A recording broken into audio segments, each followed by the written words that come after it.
Je suis Afrique, terre de tous les hommes. Je suis toi, moi, lui, l'autre, fier d'entreprendre, de réunir, de réussir. Je suis Afrique. Mélange de vie, de langue, de couleurs, de parfums, de goût fort. Je suis libre, créatrice inspirée, sensuelle et vibrante. Je suis Afrique des réussites nouvelles. Castel Beer, tout travail mérite sa bière. Produit par Bralico.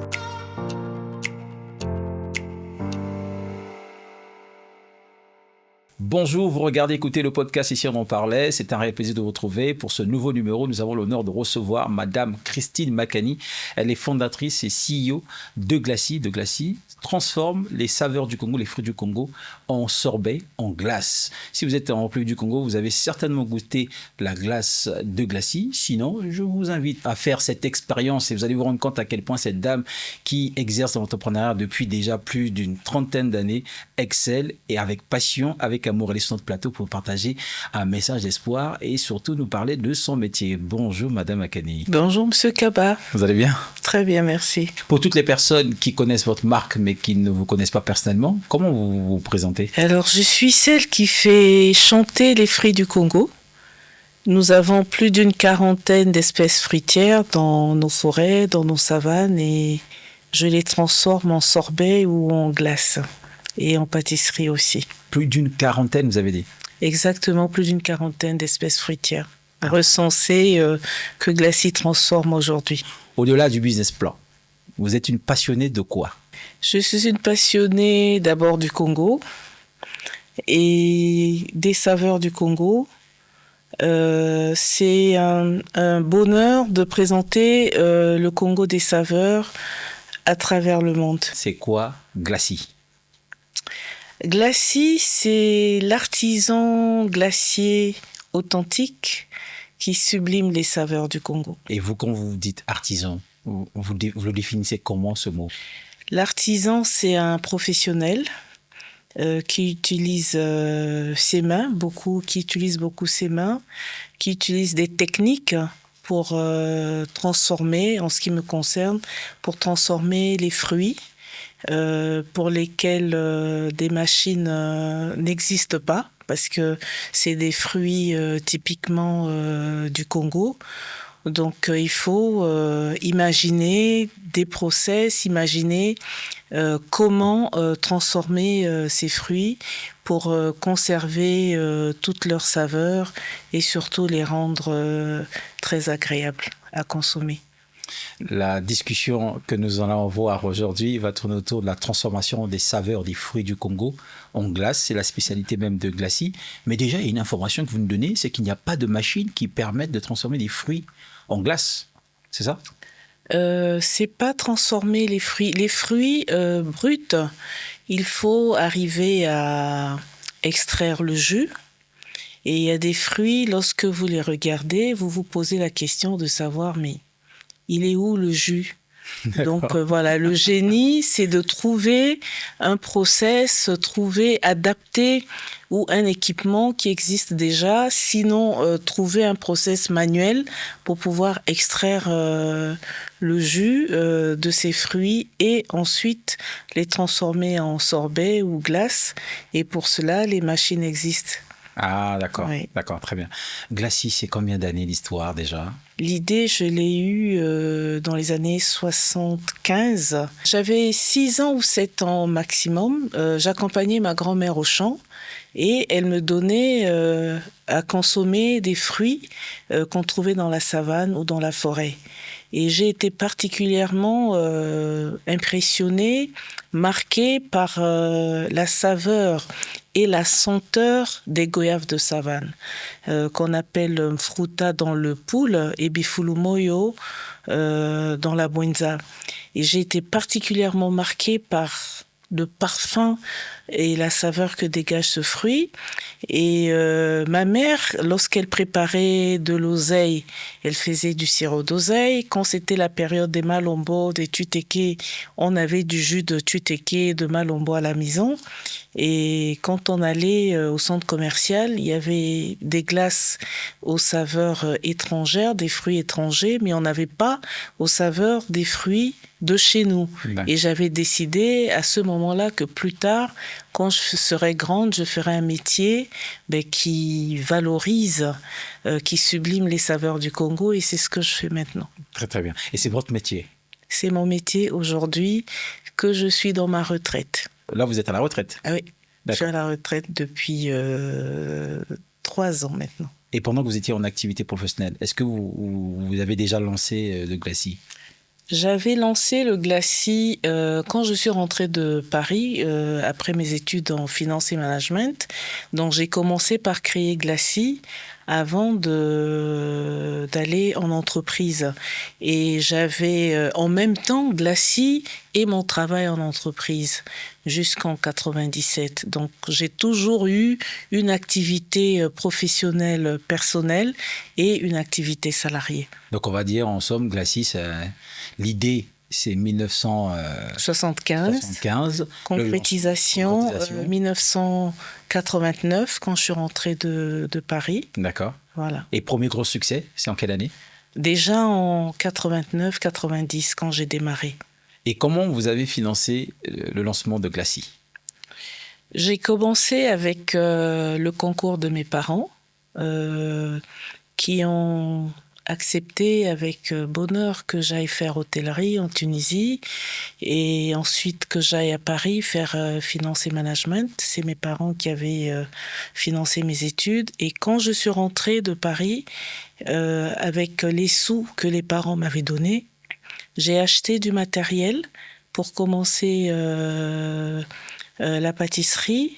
Et mes parents m'avaient acheté une machine à sucettes glacées.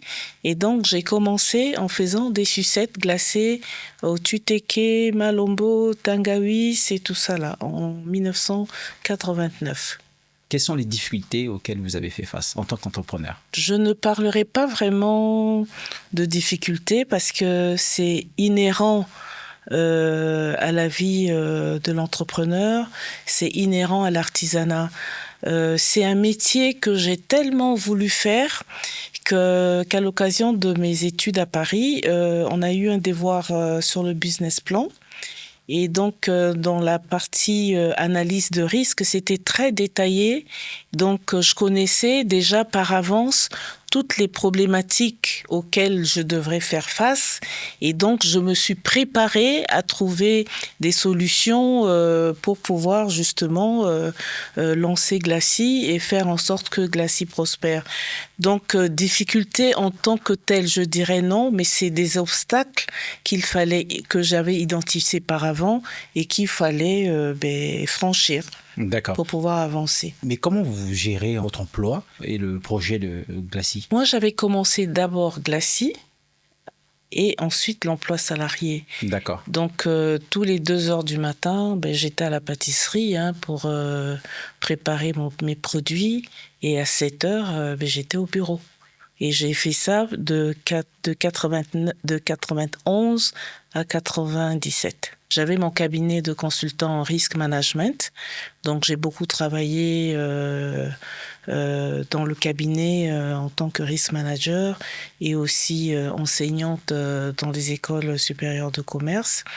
Et donc, lorsque la construction du bâtiment s'est terminée et que j'ai pu commencer à travailler dans Glacis, pour Glacis, je n'ai fait que ça.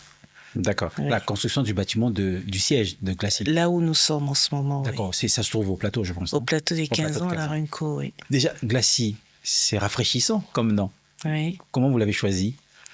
J'avais organisé un brainstorming en 1989. J'ai organisé un brainstorming en famille avec des amis. Et le nom qui était sorti, c'était Glacy. Tu fais des glaces, tu te spécialises dans les glaces, mais on va l'appeler Glacy, voilà. Quels sont les fruits que vous transformez chez Glacy? Il y a plus d'une quarantaine de fruits qu'on transforme. Les tuitékés, le chimvut, on l'appelle comme ça dans le Bakwilou. On l'appelle Mimvita quand il vient du Nyari. On l'appelle Ndoya quand il vient de d'Oando. Voilà, ou on l'appelle Vutu quand il vient du Nyari. Donc il y a celui-là, il y a les Mbile Sobé, il y a les différentes espèces de Tondolo, les différentes espèces de Malombo, il y a les noisettes qui viennent soit de Bokwele, de Zulabot, de Nkola, de Mvuti. Il y a plus d'une quarantaine d'espèces fruitières que Glacy transforme. Est-ce que cette quarantaine d'espèces de fruits est disponible toute l'année en République du Congo?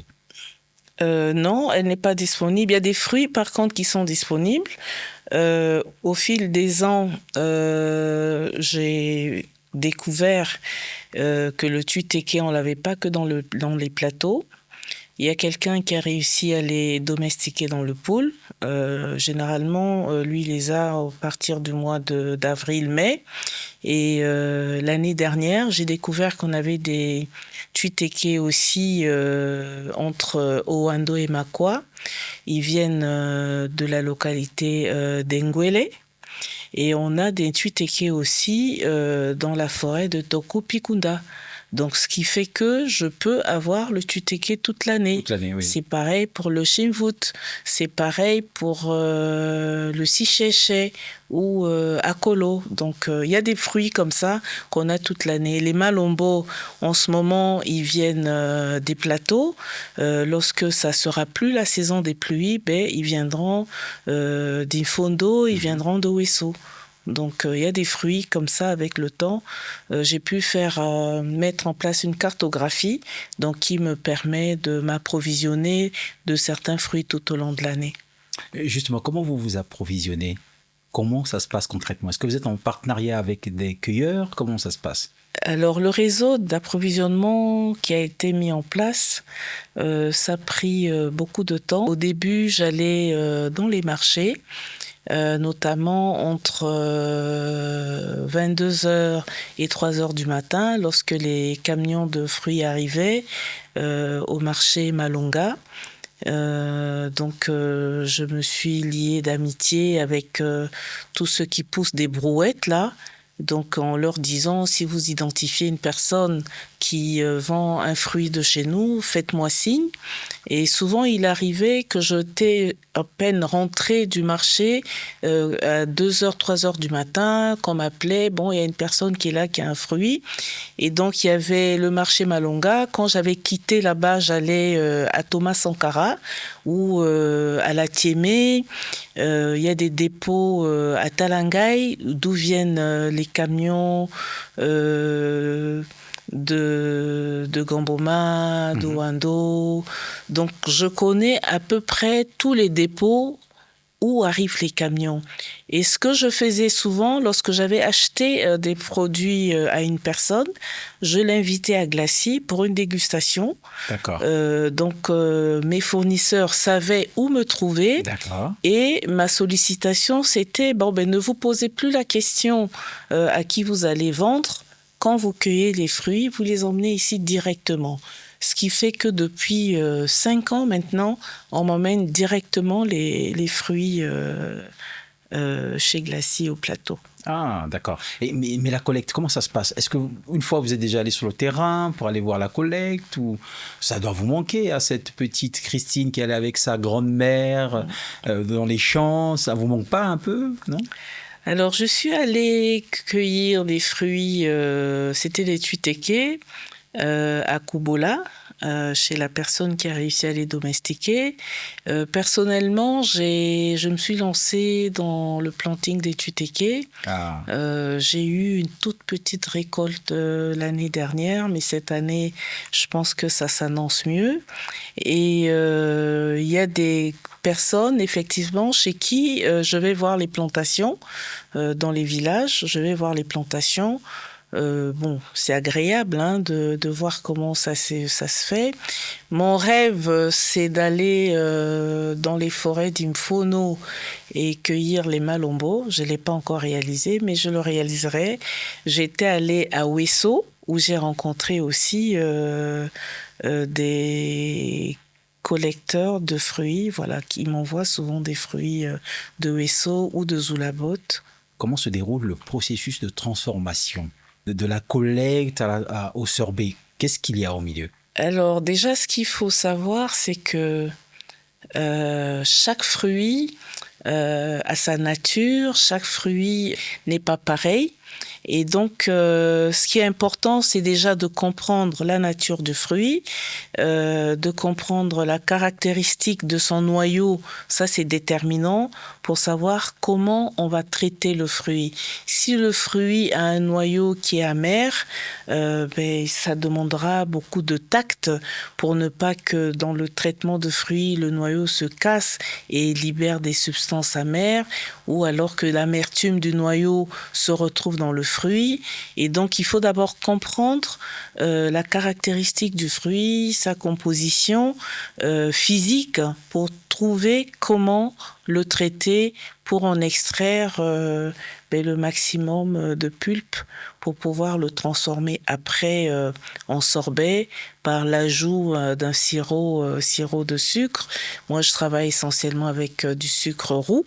Oui. Donc et ensuite avec un stabilisateur pour sorbet qui est garanti pas de présence de produits laitiers à l'intérieur. D'accord. Parce que la différence entre le sorbet et la glace, c'est la présence du lait. Dans les sorbets qu'on fait chez Glacis, il n'y a aucun produit laitier à l'intérieur. Est-ce que vous transformez à l'aide des machines ou tout se passe à la main? Il y a une partie manuelle, notamment laver le fruit. Il y a des fruits qu'il faut casser, comme les noisettes. Il faut casser pour retirer les noisettes. Les goyaves, il faut les laver, il faut les découper avant d'utiliser un mixeur. Oui. Il y a des mixeurs, il y a des malaxeurs, il y a des mélangeurs.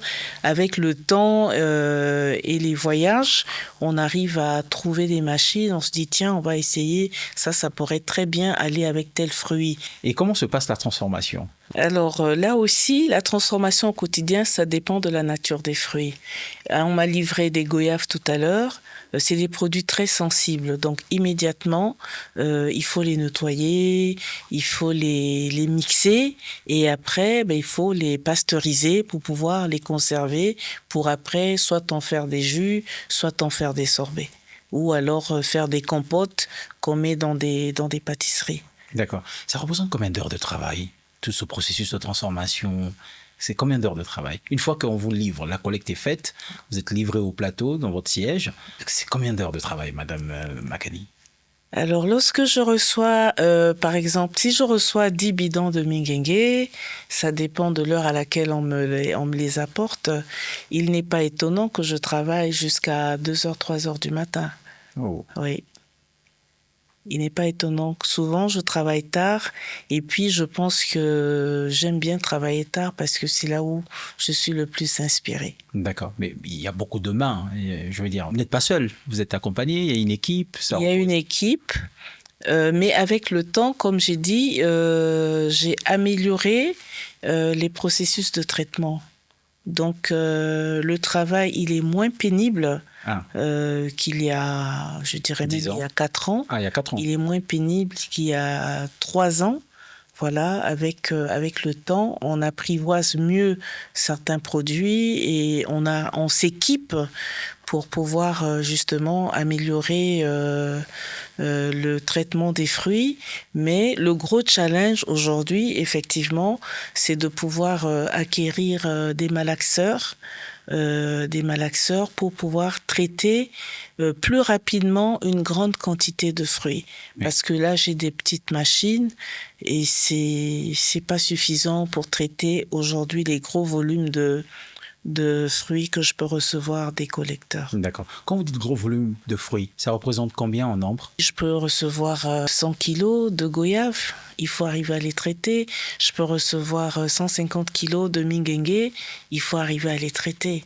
Et avec les petites machines, ça me prend beaucoup plus de temps. Quelles sont vos matières premières? Mes matières premières, il y a les fruits, il y a le sucre et il y a le stabilisateur pour sorbet ou pour crème glacée. Donc d'accord. de tous ces produits, celui qui est importé, c'est le stabilisateur pour sorbet. D'accord. C'est quoi le stabilisateur? C'est une machine, on est d'accord? Et non, c'est pas un une machine. produit, c'est une poudre. Ah, c'est une poudre. Voilà, c'est une poudre qui... Vous me dites stabilisateur, pour moi c'est une machine. Ouais, stabilisateur ou bonificateur, c'est une poudre qu'on met dans la préparation. C'est ce qui fait que ce ne soit pas du glaçon, mais que ce soit doux. Ah, Voilà, d'accord. que la glace soit plutôt, ou le sorbet soit agréable D'accord. dans la bouche. Mais c'est Oui. pas chimique. C'est pas chimique, c'est fait avec des produits naturels. Ok, d'accord. La farine de caroube, le dextrose, ainsi de suite. Ouais. Ok. Est-ce que c'est déjà arrivé une rupture de fruits? Ça vous est déjà arrivé? Rupture de matière première, plus de livraison? Est-ce que c'est déjà arrivé dans l'histoire de Glacis? Non, jamais. Eu égard à toute la panoplie de fruits que nous avons, je n'ai pas en permanence les 40 fruits, mais j'ai généralement au moins une dizaine de sorbets disponibles de différentes saveurs. D'accord. La production des sorbets, des glaces, donc c'est une transformation des fruits en glace. Ça, c'est votre business. Et c'est souvent lié au problème d'électricité, de coupure d'électricité. Est-ce que vous vivez ça en tant qu'entrepreneur? Je dirais que c'est une tragédie. J'étais à 2 doigts d'abandonner. Je suis même en train de réfléchir peut-être de m'installer ailleurs parce que les difficultés d'électricité ne sont juste pas tolérables. Lorsque j'ai commencé ce métier, en fait, l'électricité, c'est pas un problème. C'est quelque chose on a droit à avoir l'électricité tout le temps. Et sans électricité, c'est impossible de faire mon métier. Donc, ça vous est déjà arrivé de perdre toute une livraison parce que, ou bien d'être retardé? C'est quoi les conséquences que vous avez en mémoire? L'impact que vous avez eu par expérience dans votre métier, concrètement? J'ai perdu, je dirais, presque la moitié de ma chambre froide où je fais les réserves de fruits parce que il y avait pas d'électricité et il y avait pas de gasoil. Donc la chambre froide n'a pas marché pendant 3 heures et j'ai mis à la poubelle des litres et des litres de jus de fruits. Hormis les coupures d'électricité, est-ce que la chaleur était un problème? La chaleur. Est-ce que Non, c'est un problème dans votre métier? La chaleur, c'est une opportunité. Plus il fait chaud, plus on a envie de prendre des sorbets, prendre des glaces. Oui. Donc la chaleur, c'est un problème lorsque l'électricité n'est pas de bonne qualité. Donc on est obligé, malgré la présence d'électricité, de lancer le groupe électrogène parce que l'électricité fournie n'est pas de bonne qualité. Transformer les produits au Congo, c'est pas une chose simple. Quels sont les obstacles auxquels vous faites face? Alors déjà, transformer les fruits, il faut aimer. Et donc moi, je suis profondément passionnée par ce que je fais. Les obstacles, c'est l'absence des pistes dans certaines zones. J'ai parlé des Tuiteke qui viennent d'Engwele, c'est entre Makwa et Owando. Il n'y a pas de route. Donc, c'est des élèves qui vont cueillir, qui se débrouillent dans des pistes pour les emmener jusqu'à Owando et je les reçois ici. Et c'est le cas dans pas mal de secteurs. Et parfois aussi, l'état des routes font que les produits, parfois ils arrivent, ils sont un peu défraîchis et c'est un manque à gagner pour ceux qui ont dépensé de l'énergie pour aller les cueillir et qui ne peuvent malheureusement pas recevoir le fruit de leur travail parce que une partie des produits se sont abîmés. Avant, je recevais des produits de Pocola, mais parfois l'état des routes faisait que ça arrivait, c'était complètement abîmé. J'en reçois plus. J'en reçois maintenant plus de Makwa, d'Owando, du Bakwilo, du Nyari, du Poul. Et c'est dommage. Donc la seule chose que je reçois de Zulabot aujourd'hui, ce sont les noisettes et de Bokwele aussi. Donc l'état des routes, c'est un problème. Les difficultés d'électricité, c'est un problème. Et la cherté d'électricité, le paradoxe, c'est que plus on a de coupures d'électricité, plus la facture d'électricité augmente pratiquement de 20% tous les mois. Donc tout ça, ça vous plombe, ça vous démotive. Et j'avoue que pour la première fois, j'ai le moral un peu atteint. Voilà, parce que ça dure. Ça dure, oui. C'est vrai. Madame Makani, vous êtes dans une industrie, l'industrie de transformation. Quel est votre point de vue sur l'industrie de transformation dans sa globalité en République du Congo? L'industrie de transformation a beaucoup de potentiel. Il y a beaucoup de potentiel. Vous savez, pour beaucoup des fruits, nous sommes les seuls à avoir ces fruits au Congo. Et c'est des fruits qui sont vraiment exquis. Et si on avait l'électricité, si on avait une verrerie, si on avait des facilités fiscales, notamment un artisan qui commence, pendant 6 ans, il va pas payer d'impôts parce que il faut qu'il investisse pour asseoir son business. Si on avait des centres de formation où les gens apprennent, j'ai visité dernièrement le lycée du Lac, la série R7. Il y en a qui savaient même pas pourquoi ils faisaient R7. Mais on leur avait dit, c'est une série qui n'a pas de valeur, alors que la transformation, je vous assure que c'est extraordinaire. Oui. Je suis passionnée par ce travail.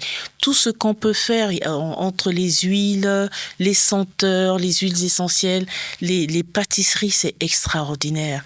Entre le secteur des produits cosmétiques. Oui. J'ai été dans certains hôtels où ils avaient des savons, gel douche à base de papaye.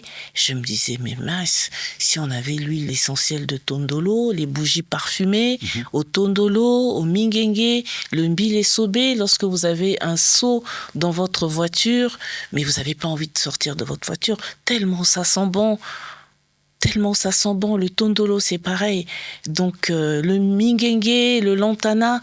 Donc, il y a beaucoup d'opportunités, mais il faudrait qu'il y ait des centres de formation pour valoriser en fonction du secteur les produits. Dernièrement, j'avais reçu 10 bidons de minguengue. Lorsque j'ai pris le jus, j'ai vu tous les noyaux. J'ai dit, mais c'est pas possible. On dit que rien ne se perd, tout se transforme. Oui. Alors, j'ai fait des recherches sur Internet et j'ai vu qu'on pouvait faire de la farine avec les noyaux de minguengue et que c'était très bien pour les diabétiques. J'ai fait du pain avec la farine de minguengue. Madame Makani, si vous aviez l'oreille du gouvernement, que faudrait-il mettre en place pour développer l'industrie de transformation en République du Congo? Alors moi, je parlerai de la transformation des produits dits forestiers non ligneux, oui, qui sont nos fruits ou les noyaux qu'on trouve en forêt. J'ai fait plusieurs expositions dans le monde avec le tuiteke, le tondolo, le malombo, et l'accueil qui est réservé à chaque fois à ces fruits est extraordinaire. Ça veut dire qu'on a un potentiel énorme en matière de transformation. Oui. Transformation de matières premières. Oui. Mais vous savez qu'aujourd'hui, on ne peut pas faire des compotes et puis les envoyer à l'extérieur pour que les gens les transforment en produits finis. Il faudrait donner à ces produits de la valeur ajoutée. La première chose que je demanderais, c'est l'obtention de l'appellation géographique protégée de certains de nos fruits, notamment le tuiteke et d'autres encore. Nous avons un poivre à Infondo qui est extraordinaire. Je n'ai pas vu de poivre qui sente aussi bon que ce poivre d'Infondo ou le poivre de Sibiti. Donc, il est important que nous obtenions des appellations géographiques protégées de certains de nos fruits. Alors là, je me permettrai de lire parce que j'ai beaucoup de choses à dire. Alors, il faudra un programme volontariste d'identification des produits forestiers non ligneux prioritaires. J'ai pris sur moi d'envoyer de la poudre de tutéké au Burkina. Vous savez que le tutéké, il est plus riche que 10 oranges. La vitamine C qu'on trouve dans le tutéké est beaucoup plus riche que celle qu'on trouve dans les oranges. Donc, on peut faire un clin d'œil vers ceux qui font de la diététique, même la médecine. Aujourd'hui, on importe beaucoup de compléments alimentaires, alors que si on voit la longévité des primates, on se dit c'est ce que les singes mangent pour vivre aussi longtemps, ça veut dire que c'est bon pour nous.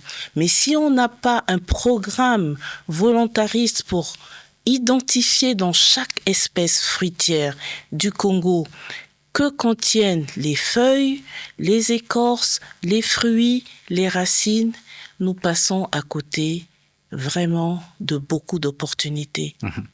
Donc ça, c'est donc un programme volontariste. Donc il y a la recherche scientifique et donc en fonction des résultats de la recherche scientifique, on va se dire tel fruit ou tel arbre est riche dans tel en tel condiment ou tel nutriment. Il faudrait le domestiquer. Donc, on passe à l'agronomie. On va étudier comment planter le baobab ou le tutéké, le mbile-sobé, comment raccourcir le cycle de reproduction parce que ce sont des produits riches. J'ai découvert par des clients que chez eux, ils consomment la noix qui est à l'intérieur du noyau de mbile-sobé. Voilà, ce que nous ne consommons pas. Voilà, donc il faut des centres de formation professionnels équipés pour que les élèves qui sortent de ces écoles soient vraiment équipés.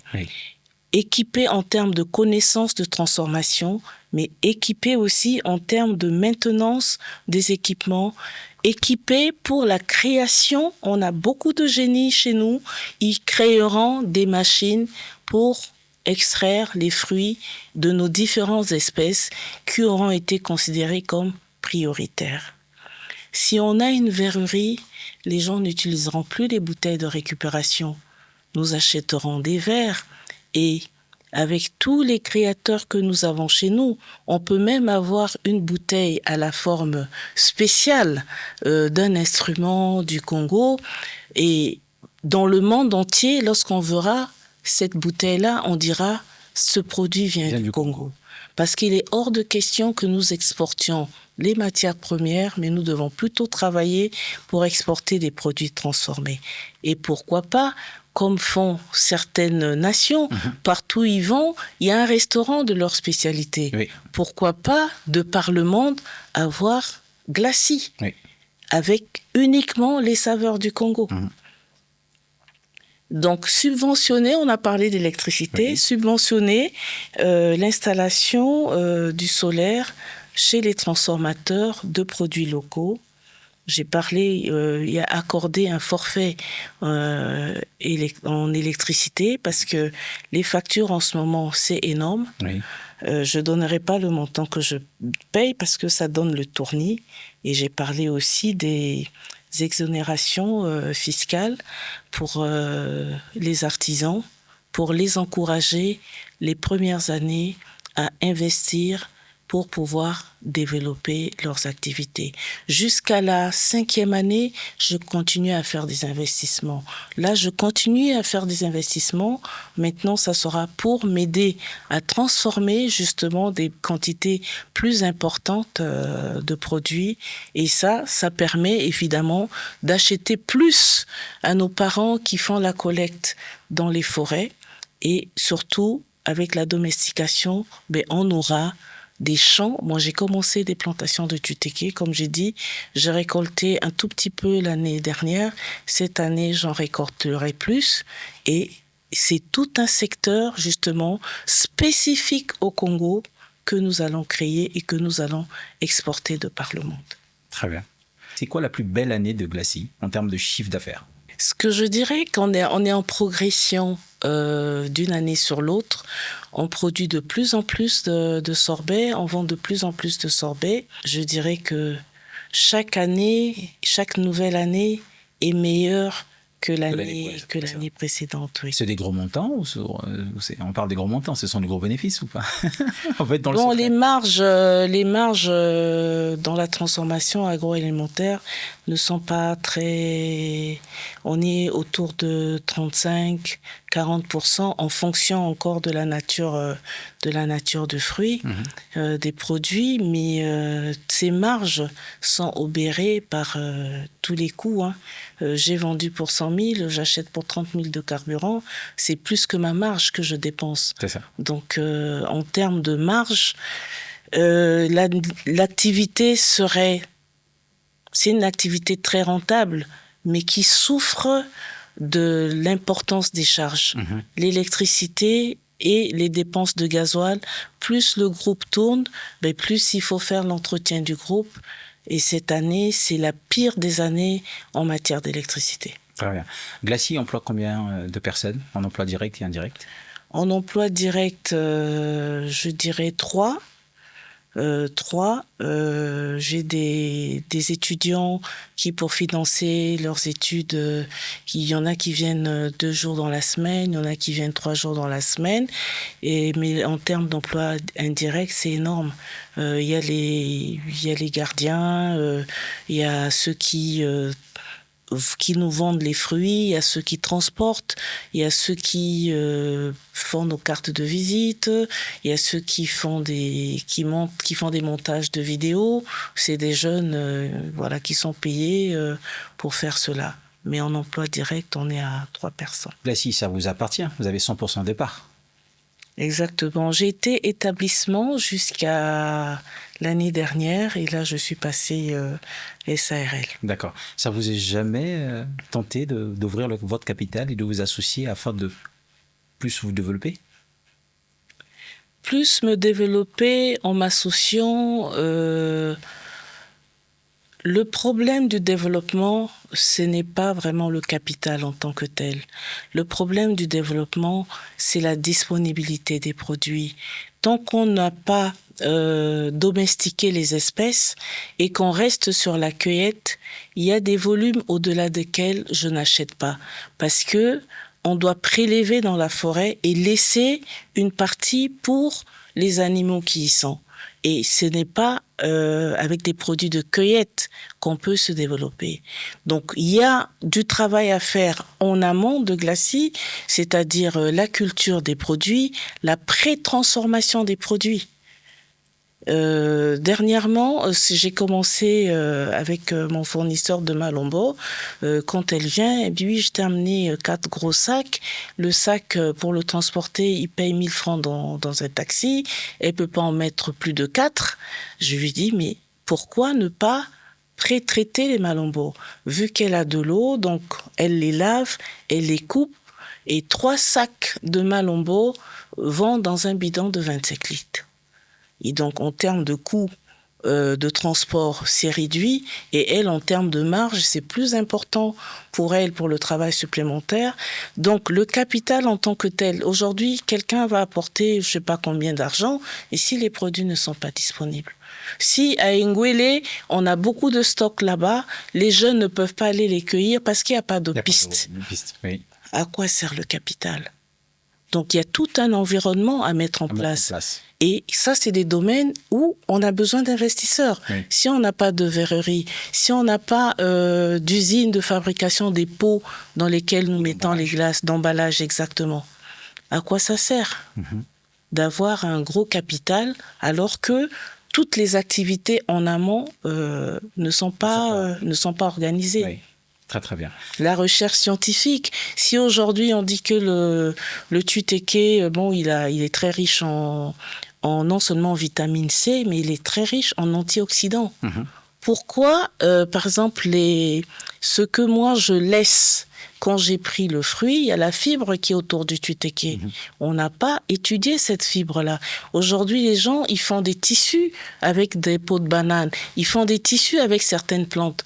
Mais avec la fibre du tuteke, peut-être que c'est le tissu le plus protecteur, peut-être contre la chaleur. Qui sait? Si on en fait une fibre, peut-être que ça servira à faire des maillots pour les cosmonautes parce qu'ils ne laissent pas passer le froid. Enfin, j'extrapole comme ça. Donc tout ça, c'est des domaines de recherche qui ont besoin d'investisseurs. Pas forcément dans Glacis, où moi j'ai maîtrisé mon processus de fabrication, mais il me manque la matière première sur le marché, il me manque les emballages, il me manque les informations scientifiques pour justement donner de la valeur à nos produits. C'est pas la saveur qui donne de la valeur. La saveur donne un rêve. Hein, c'est quand on mange des fruits qu'on ne connaît pas, on les apprécie pour leur saveur. Mais si on avait l'information scientifique, ça donnerait beaucoup plus de valeur. Et on a besoin qu'il y ait des personnes qui investissent dans tout ce qui va permettre de donner de la valeur. La recherche scientifique. Exactement. Justement, la transition est tout trouvée. Comment vous positionnez face à la concurrence des produits industriels importés? Ce que je dirais, lorsqu'on a mangé un sorbet chez Glacis, lorsqu'on a pris une glace chez Glacis, on ne peut plus aller manger des glaces ailleurs. Importées. C'est pas possible. Tous ceux qui viennent, ils sont conquis par la qualité des produits. C'est sans conservateur et c'est des produits frais et c'est des saveurs inconnues. Vous ne verrez jamais du tuteke ou du tangawis importé. Vous ne verrez jamais un sorbet tangawis mukondo, disons fruits de baobab importé. Ça n'existe pas. Nous avons les meilleures saveurs au monde. Quel conseil donnerez-vous à ces jeunes artisans qui veulent se lancer dans l'entrepreneuriat? Quel conseil donnerez-vous à tous ces jeunes qui veulent se lancer en affaires? Alors, l'autre casquette que j'ai, je pense que j'en ai parlé, je suis experte en risk management. Oui. Et c'est une science qui permet de garantir l'atteinte des objectifs en identifiant tous les risques qui sont autour de l'activité, tous les risques liés aux ressources vitales de l'activité. Et donc, je donne gratuitement des conseils à tous les jeunes qui viennent me voir. Si on veut investir dans un domaine, il faut d'abord se former. Il faut se former. Le métier que je fais, c'est un métier très difficile, mais je l'aime. Et je me suis formée pour ça. Je me suis formée techniquement, je me suis formée professionnellement et je me suis formée du point de vue du mindset, l'état d'esprit. Si je reçois des goyaves à minuit, je vais les traiter jusqu'à 3 heures du matin parce que je ne veux pas qu'elles s'abîment.